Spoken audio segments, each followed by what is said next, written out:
Good evening and welcome to the March 9th meeting of the Livermore City Council. I call the meeting to order. Roll call, please. Sorry. Councilmember Barrientos. Councilmember Branning. Here. Councilmember Dunbar. Here. Vice Mayor Wong. Here. Mayor Marchand. Here. If you'll please join me in the Pledge of Allegiance.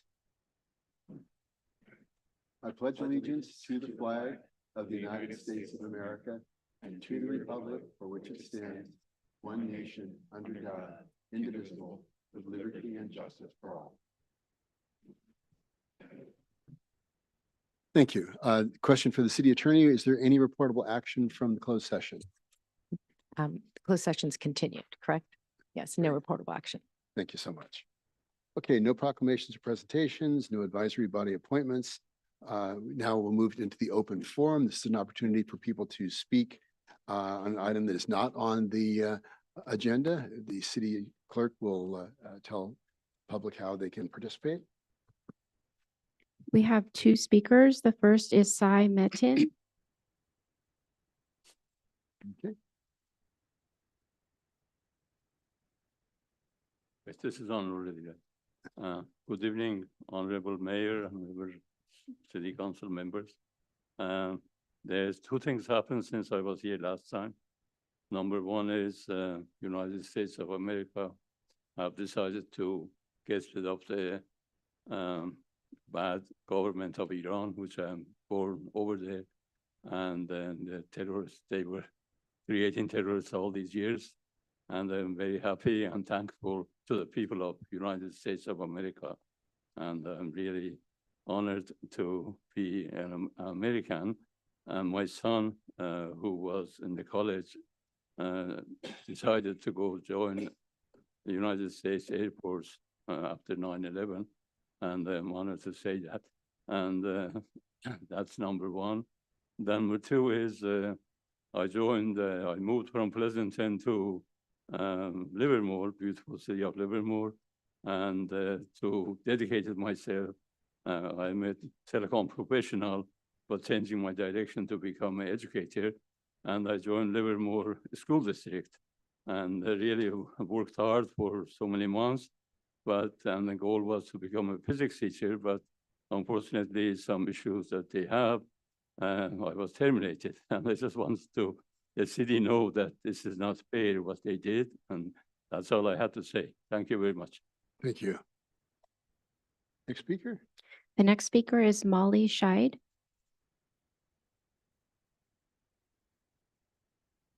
Hello, can you guys hear me? All right. Hi, my name's Molly Scheid. I'm a Livermore resident and a reporter for the Open Governance Initiative. And at opgov.news, we strive to promote transparency and bridge the gap between local government and the community.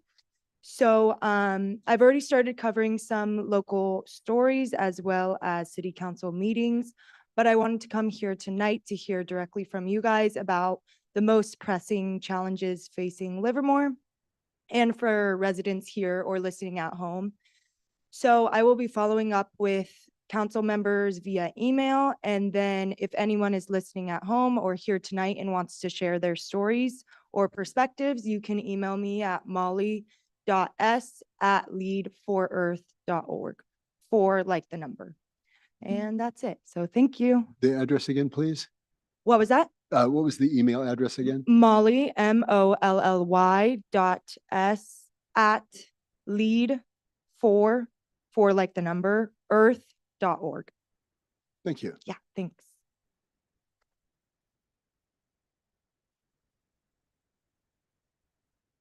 That's it. Are there any speakers? That's all the speakers for the open forum, yes. Okay, in that case, I'm going to close the open forum, bring it back to the council for the consent calendar. We're going to be pulling 6.1 and 6.3 for separate consideration. So if I could have the a motion for 6.2 through 6.7 without 6.3. Oh, the public comment? Is public comment for consent? Yes, we have Oh, that's several right. I'm speakers. sorry. Well, let's do this. Okay. I believe 6.1 and 6.3 will, one of our council members will need to recuse themselves. Yeah, go ahead and go now, and then we can bring you back for the rest of the consent calendar.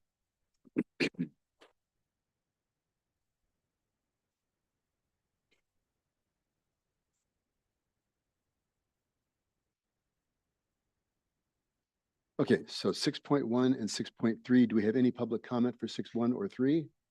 No, we do not. Okay, in that case, I will entertain a motion for 6.1 and 6.3. I'll move approval of 6.1 and 6.3.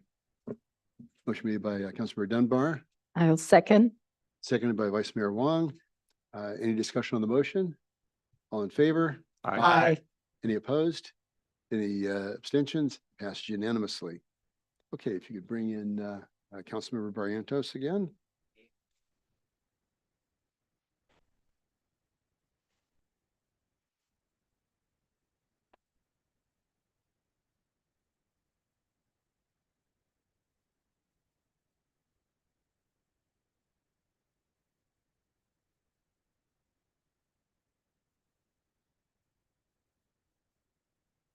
All right, thank you. Okay, do we have any public comment on any other part of the consent calendar? Yes. We have we have one public comment for 6.4, Jean King.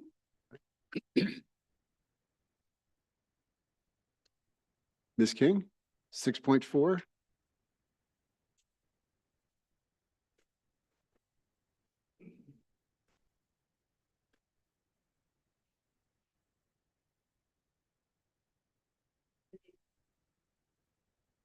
If you could speak into the microphone, please. No worries. There we go. Okay, there I go. Okay, I still gotta read it. Okay. Jean King on 6.4, affordable inclusionary housing should be part of each community. The staff report states that this mixed income multi-residential apartment project of 210 residential units will have 20% or 42 units of inclusionary housing.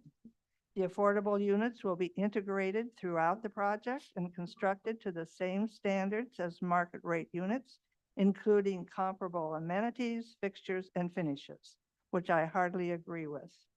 These 42 units will be distributed with 6% or 2.56 units reserved at very low income, 50% of area median income, 7% or 2.94 units at low income, 80% of area median income, and 4% or 1.68 units at median income, 100% of area median income. And the balance 83% or 36.12 units at moderate income, 120% of area median income. I am extremely disappointed that out of the 210 total number of units, only 13% or 5.46 units will be for below median income residents, and 87% or 36.54 units will be for median and higher income residents, and the remaining 168 will be market rate. I don't know about the fraction of units, but wish that the number of units would be rounded up and not down to make a whole number. I believe that we need more units for low-income residents. I believe that our RENA numbers for the low-income housing are inadequate. Thank you very much. Thank you. Any other comments? Our next speaker is Ken Wong.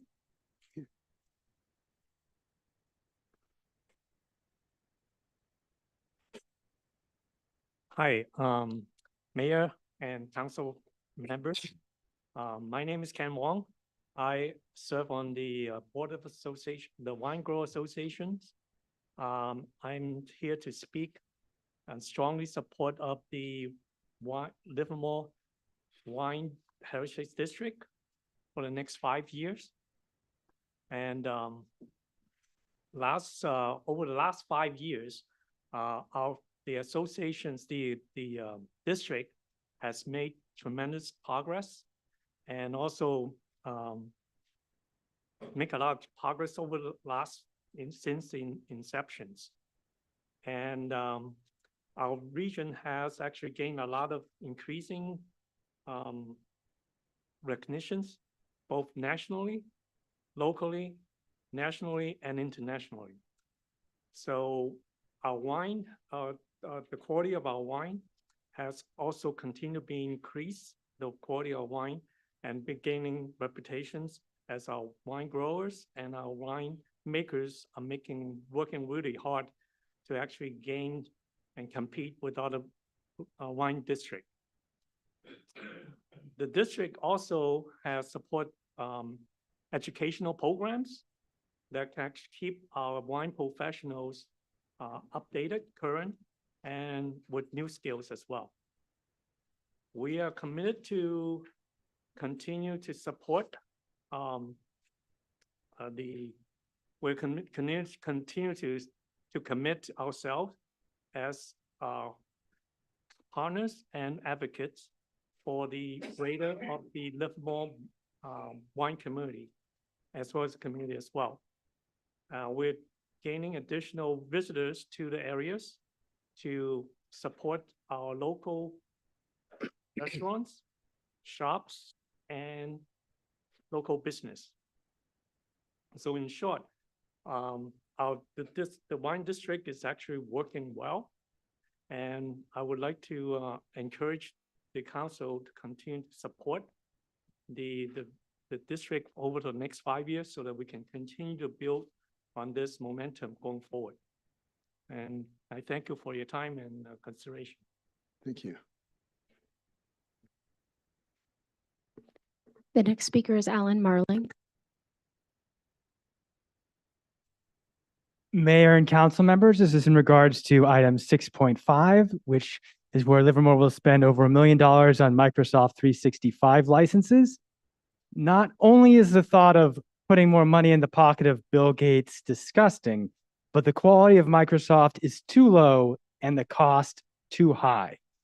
If Microsoft truly is the optimal choice for computing, that is tragic. And I worry Livermore will end up having to spend even more money on tech support when the software fails. Thank you. Next speaker is Joe Lee.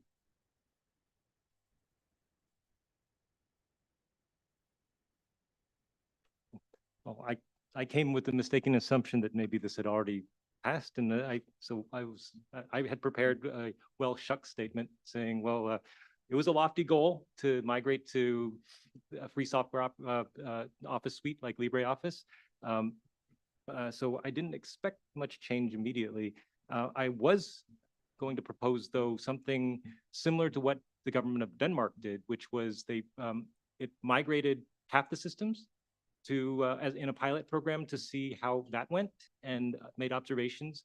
This was in June last year, and I haven't really heard much since then. I'm hoping there will be an update, but maybe we could be even more conservative and migrate a quarter of our systems to LibreOffice and see how that works and how interoperable it is and how the systems using on LibreOffice, whether it works well with the Microsoft Office systems. That's for me. Thanks. The next speaker is Jenny.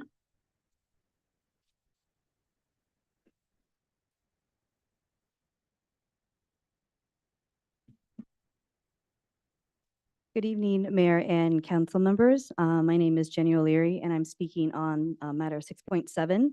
I work in marketing and communications with the Livermore Valley Wine Growers Association. I'm here tonight in support of renewing the Livermore Valley Wine Heritage District, and I want to share from a marketing perspective just how much this program has made possible.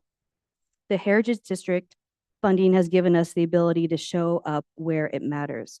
We've been able to invest in advertising across multiple platforms, digital, social, radio, and print, reaching wine lovers throughout the Bay Area and beyond who may have never considered Livermore Valley as a destination. These are not just impressions. They translate into visitors who come explore and return. Without this program, that level of consistent regional advertising simply would not be possible. Beyond advertising reach, the Wine Heritage District has opened doors to opportunities that benefit the entire community. It has allowed us to pursue meaningful media partnerships, coordinate press visits, and participate in regional tourism conversations at a level that elevate all of our wineries together, not just individually. We have been able to align our efforts with larger events, attract travel writers and content creators, and position Livermore Valley as a serious wine country destination rather than a hidden gem that only locals know. Equally important is what this funding allows us to offer our winery members directly. Through the district, we are able to provide marketing support that many small family-owned wineries could not afford on their own. Co-op advertising opportunities, shared promotional campaigns, social media amplification, event coordination, and communication tools that help each winery tell its story. We are able to function as an extended marketing arm for our members, which strengthens the collective voice of Livermore Valley wine community and wine country. We are operating in a challenging time for the wine industry, one where visibility and relevance require ongoing strategic investment. Renewing the Wine Heritage District ensures that we can continue building on the momentum we have worked very hard to create, and that our wineries have the support they need to weather this moment and grow into the future. I respectfully urge the council to vote in favor of the renewal. Thank you. The next speaker is Bob.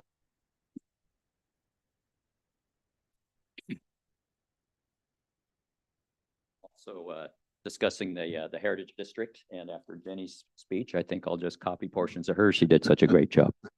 I'm fairly new to the region and into the wine business. We opened a tasting room about coming up on 3 years ago on a historic property on East Avenue. My family and I, or my wife and I, came here about 12 years ago, and very much have found Livermore to be the best community we've ever lived in, and someplace we're going to be a long time. We've got a lot of respect for the community, and I come out of the tech world as a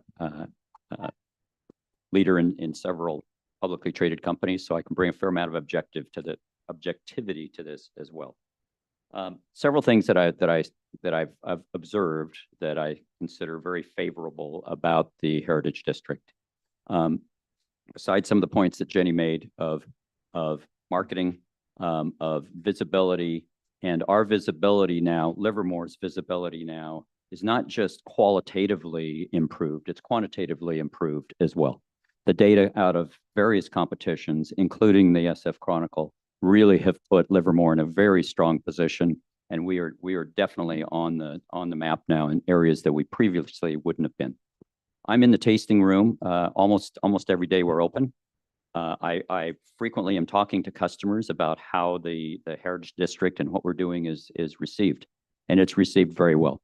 They know what we're doing. They know how the wineries struggle, and you know, they're happy to pay the relatively small amount that gets added to their cost to support the wineries, to support the community that they really love as well. So that's one piece of it that I've seen with customers. Education for the wineries and causing all the wineries to do better, both in hospitality and wine quality, is another. The marketing piece, of course, is a big one. And as I said, both qualitatively and quantitatively. So as I look at the benefit of what we have done with the Heritage District and serving as a board member, observing personally just how those funds are used in a very effective manner and definitely focused on the community at large and not just specific wineries. It is one of the best things that I've seen have been done in this kind of community in most of my career. Thank you. Thank you. The next speaker is Brandy.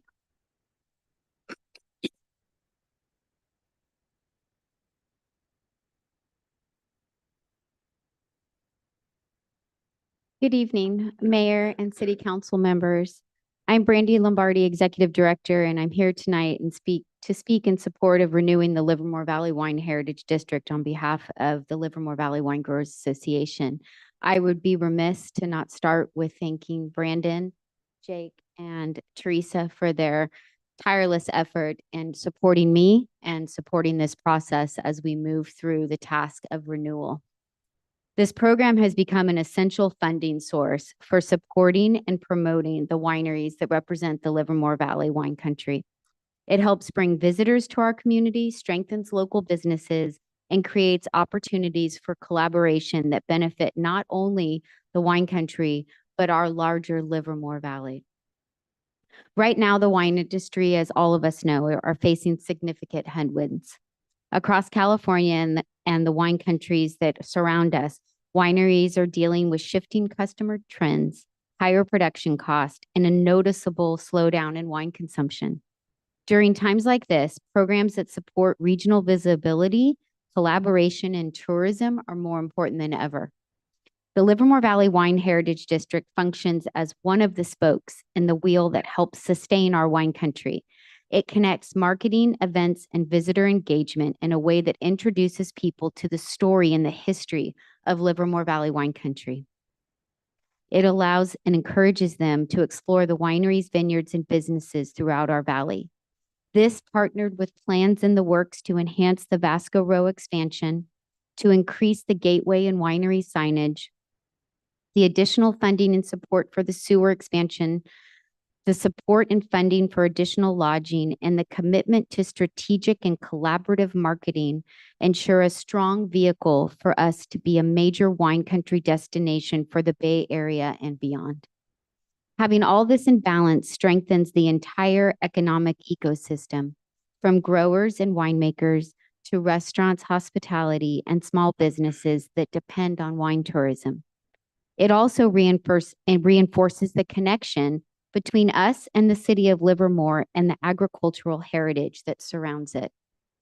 Renewing this highly successful program means continuing to invest in the long-term sustainability and visibility of Livermore Valley wine country, especially during a challenging period.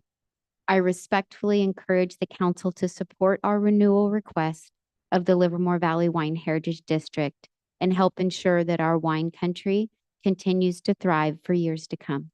Thank you for considering. Thank you. And by the way, congratulations on the remarkable celebration of women winemakers and chefs. That was truly a remarkable evening. Thank So you. It was a congratulations. fantastic event. Thank you. I have a speaker card for Bob Pruitt. You already spoke. Okay, Okay. thank you. The next speaker is Carl Wente.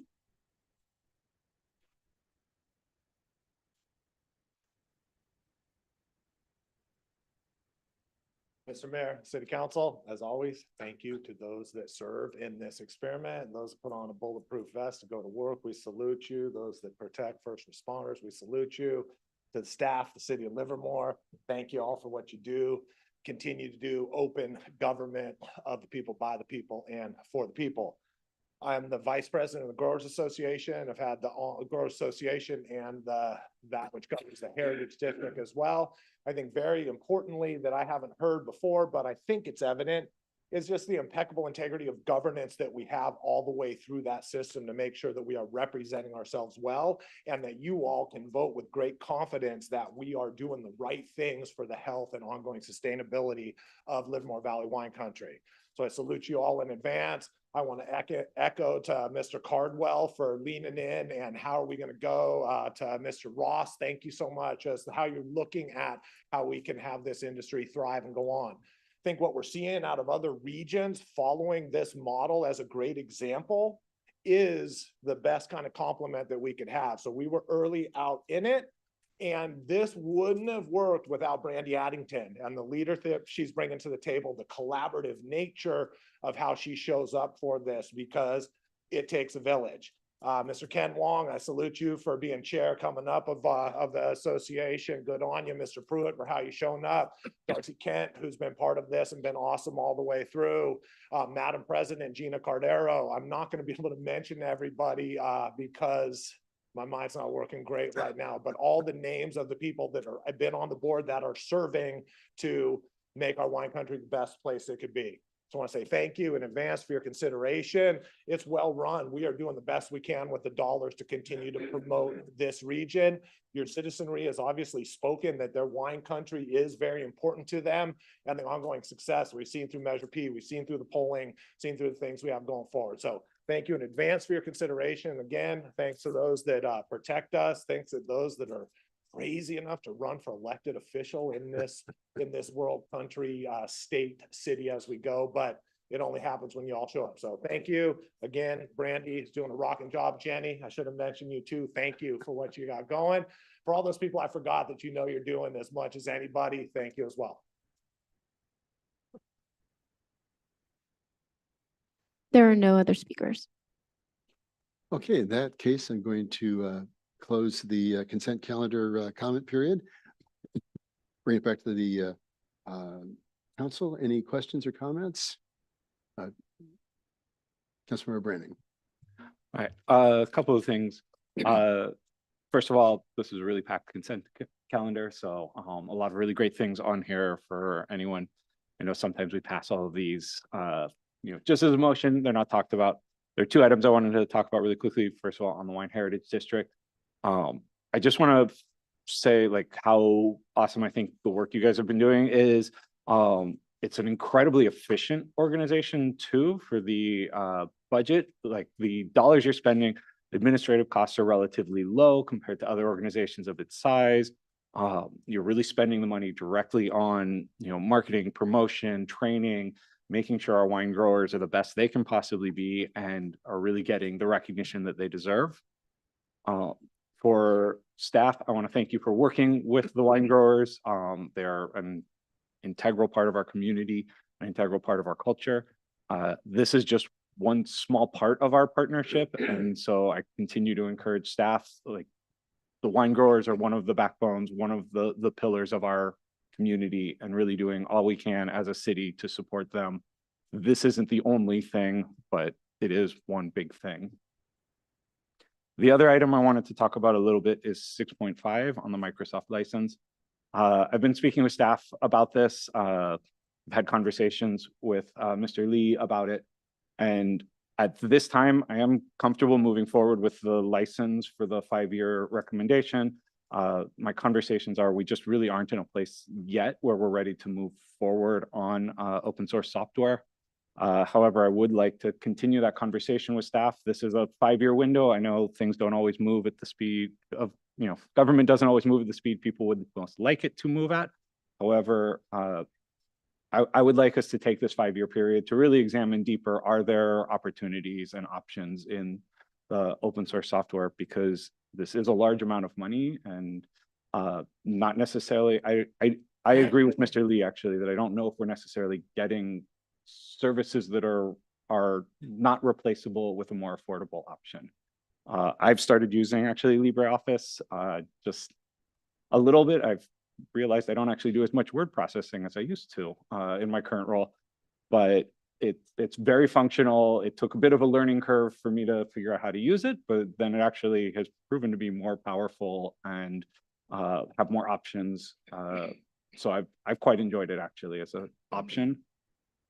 I know there's a lot to consider in this. That's why I'm saying, I'm kind of leading this off with, we have 5 years now. Let's look at what we can do when this comes back up in, 4.5 years. Are there other options? So, thank you. All right, any other, Councilmember Briantos? Well, I'm going to speak on 6.7, the wine. Yeah, I appreciate the wine industry. It's a cornerstone of our area. And I do get, it's when you drive out there and all of a sudden you see all these vineyards getting torn up, especially on Tesla. They ripped all those vineyards out real quick, and it is sad. And I think it's a cornerstone and an important part of our history here in Livermore, and that we support it as best we can. And the other thing is, can I speak on 6.4? That wasn't sure. 6.4? Yeah. Yes. Okay, that's on, when I first started, I kept hating the word affordable. And it came up one time on very low. No one wants to offer very low, units of it. Now, some of these developers are not doing the in lieu, they're straight going in offering units. Right now, this on 6.4, they're offering 14 very low income units. So I appreciate that the city or the developers are now, instead of in lieu funds, which a lot of people didn't like because they weren't sure how the money was being spent. But now with developers actually housing and building low income and affordable units, I think it's a good way to go. That's it. Okay, great. So to that question, somebody asked about the fractional units and how those are accounted for. Do they round up? Do they round down? Does that move over to another project?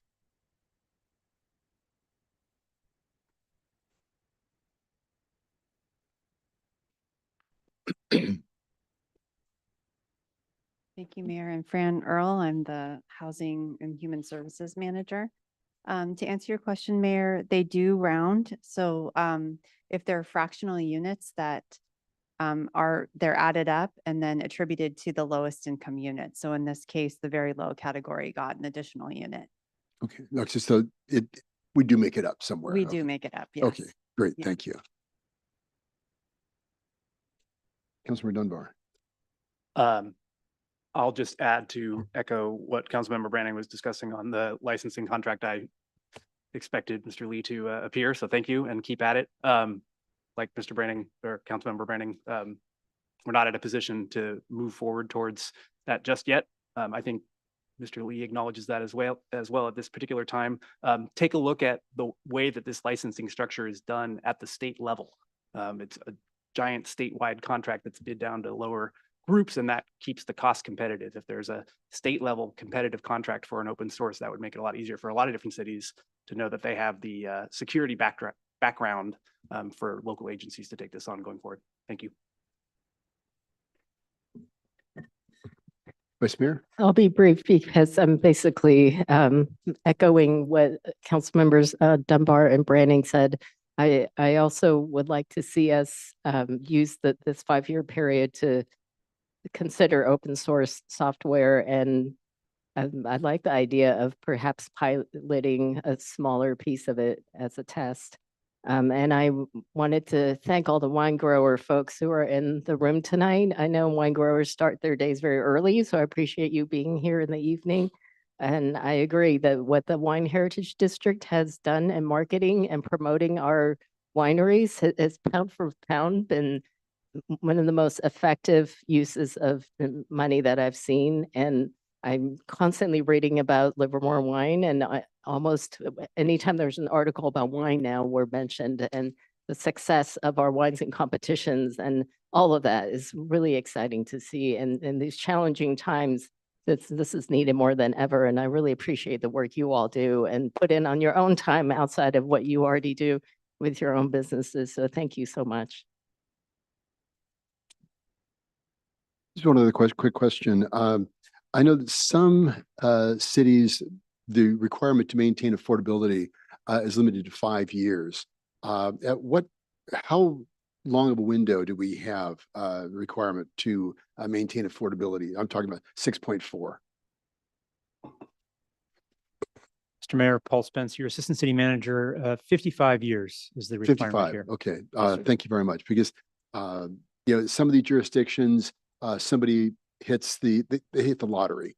They got an affordable unit and they can sell it at market rate in 5 years. The fact that we maintain it for 55 years, that's great. That it continues to serve the community. Also back to the Wine Heritage District, it's working because at the San Francisco Chronicle Wine Competition, we took 239 medals. So we have certainly ramped up the quality and the quality of the grapes and the wines that we're producing. So it's obviously working. So congratulations to everybody on making all that happen. Okay, any further comments or questions on the consent calendar? Okay, I'll accept a motion for the balance of the consent. I'll move the balance of consent. Okay, moved by Councilmember Branning, I'll second. seconded by Councilmember Dunbar. Any discussion on the motion? All in favor? Aye. Any opposed? Abstentions? It passed unanimously. Thank you. Moving on to public hearing. This is a Tax Equity and Fiscal Responsibility Act. This is a TEFRA hearing and resolution for the reissuance and amendment to bond documents for the financing of the 250 unit multifamily rental housing project known as Heritage Estates. Honorable Mayor Marchand and members of the City Council, this is your City Manager, Mariana Birch. Item 7.1 is going to be presented by Eric Pearson, Finance Manager. Thank you. Good evening, Mayor and members of City Council. My name is Eric Peterson, your Finance Manager. Tonight, the city is holding a TEFRA public hearing regarding the reissuance of bonds related to the existing and completed Heritage Estates Affordable Housing Project.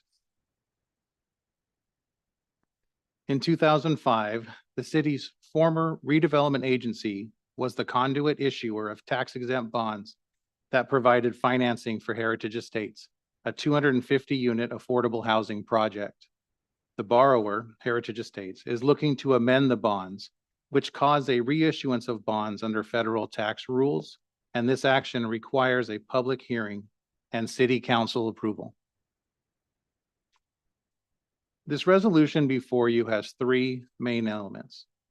One, conduct a TEFRA public hearing for the bonds to remain tax exempt.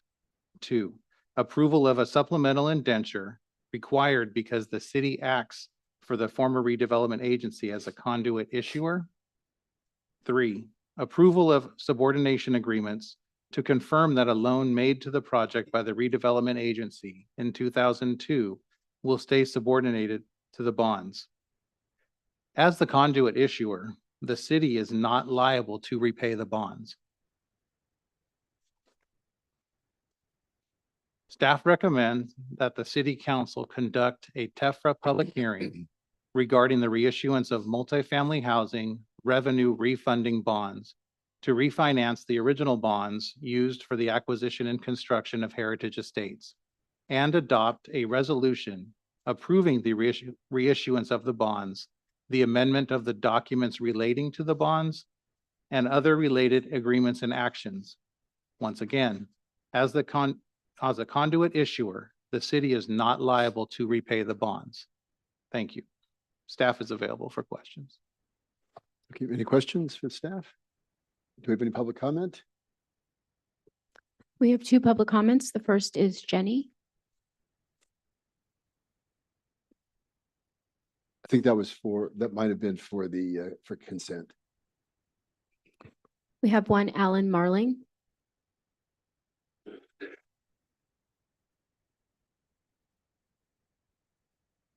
Mayor and council members, this sounds complex to me, but it is important that we have affordable housing and a way to pay for it. So please do consider this motion carefully and approve it.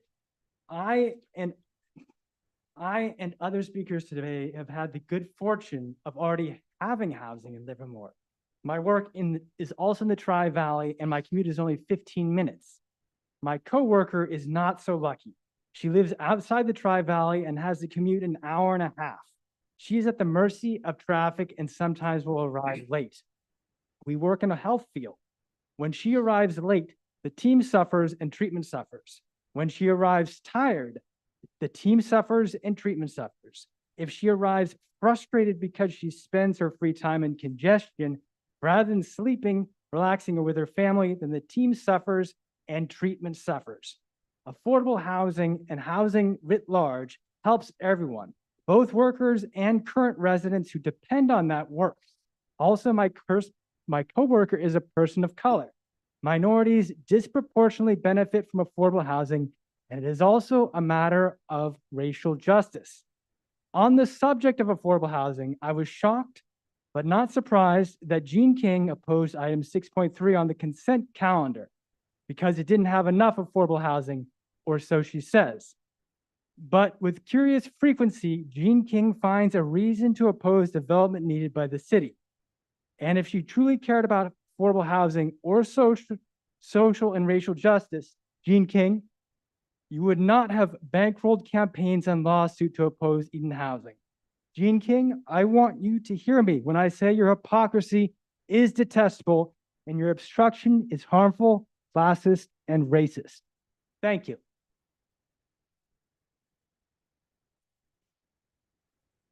We have no additional speakers. Okay, in that case, I'm going to close the TEFRA public hearing and bring it back to the council. Questions or comments from the council? Councilmember Dunbar.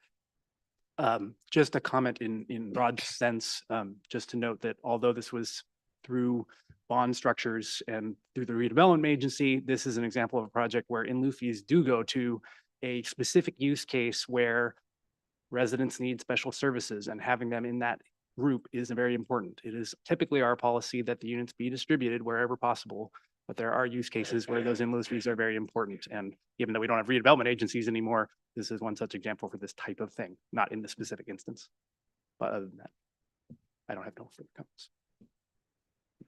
And this was why redevelopment agencies were created, was to create affordable housing. And we've gone through protracted litigation over 130 units of affordable housing in our downtown. And this is 103 units of affordable housing in our downtown. There was also, I was struck by the irony that when we were talking about the Cornerstone development, there was a significant amount of discussion about the stigma of this affordable housing in this development north of the freeway. And yet we have had 103 units of affordable housing in our downtown as part of Heritage Estates, and nobody's had any stigma about that. It's an opportunity where seniors are able to stay in our community and to continue to be a resource. So I think this type of development is extraordinarily valuable to our community. And I wholeheartedly support this. And as I said, this was why we created why redevelopment agencies were created. So with that, I'd be willing to entertain a motion if there's no further discussion. Moved by Councilmember Barrientos. For the staff recommendation, yes. Yes. Second. Councilmember Dunbar. Any discussion on the motion? All in favor? Aye. Aye. Any opposed? Abstentions? It passed unanimously. Thank you very much. Okay, moving on to matters for consideration. There are none. Council reports and matters initiated. Councilor Dunbar. My reports in the staff report. Been watching a lot of very excellent live music around Livermore these days. Go out and support as the weather is good. Okay, very good. Councilor Branning. Yeah, so I've had a very busy couple of weeks, although it's not reflected in the supplemental material because most of it was from my day job. I will start with, though, I was able to go to the Muslim Community Center for their community iftar last weekend. This is open to everyone. They do events multiple times a year. If anyone is curious or would like to learn more, please contact them. It's a wonderful organization. And they're just really great with the community. I do want to say also, just for people who are watching, today, Dublin teachers went on strike for the first time in, I believe, 44 years, give or take. There's, a lot of issues when teachers go on strike. It is really a challenge for the community and for the teachers. Our educators are doing everything they can to serve our students in Livermore, Pleasanton, and Dublin. There have been really contentious contract negotiations. And while this isn't directly part of the city's responsibility, I do want to say as a city, or at least myself, I will speak for myself in supporting, our educators. And should Livermore ever find ourselves in a situation where our teachers do end up, unfortunately, going on strike, I'd like us to consider that as a possibility and what are some of the options we could have for supporting the students and educators who are displaced during that time. Childcare becomes a major issue during a work stoppage. And so I think there might be opportunities where if, that unfortunate event does ever happen in our city, we could stand in solidarity with our educators. And if you are, someone who will be in Dublin anytime tomorrow, do bring water, snacks, to our educators. They're out there working hard and really doing their best to serve their students. Thank you. Thank you. Councilmember Barrientos.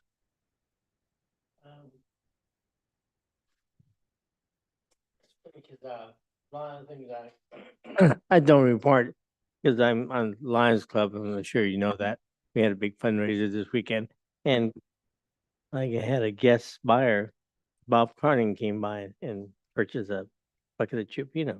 Right. And then my wrestling program's over, so I'm done till next November. Very good. Vice Mayor Wong.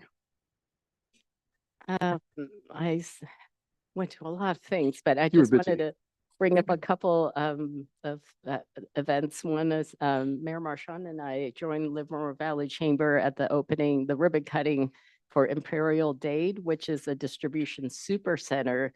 It's 300,000 square feet in Livermore, and it's really awesome. And we're so happy they're here in our community. And then I just want to mention that part of the reason I've been so busy running around is this is a very spiritual and cultural time of year. Last time I mentioned Black History Month and Lunar New Year, but I've attended 2 iftars so far for Ramadan. And there's Purim and Passover is coming up and Lent, and it just feels very spiritual all around. And I love that we can celebrate all of these events right here in Livermore, and that communities, immigrant communities and spiritual communities find ways to gather and celebrate, and often have part of the time where they invite people who aren't part of the community to join them, and which is how I've been invited to iftars for multi-ethnic, multi-faith sort of events, and it's been really great. So happy holidays for all the people who are celebrating the various holidays going on right now. Thank you. So some of the fun stuff, Livermore Downtown Inc. had the Livermore Half Marathon last Sunday. Excuse me. And I got to the event at about a half an hour before the event, and I found parking. The number one demand that we had heard from our voters, I found parking. The new parking structure was open, and we had plenty of parking in the downtown. So we had 4,500 runners from over 30 states and as far away as the UK. So this is going to be one of the most beautiful courses that they ever run. And so we're happy to support that. And then there was a big health fest in the downtown afterwards. The Hindu Community and Cultural Center had their annual grant and aid program where they gave funds to a lot of the nonprofits that do tremendous work throughout the community and around the world. And we also attended Vice Mayor Wong and I attended the virtual groundbreaking for the new women's shelter for the Tri-Valley Haven. So looking forward to that and the continued community support that we have for that. So with that, we'll be moving back. Yes, Councilmember Dunbar. That, and I just wanted to remark that a reminder that there is a phone app available where you can see exactly how many parking spaces are all in all your garages before you leave. Before you leave your house, you can get the app and find out where the ADA parking is, where the electric vehicle parking is, and where the general parking is. So with that, we're going to be going back into closed session. Anybody wish to speak to the closed session? Seeing none, meeting is adjourned. All right.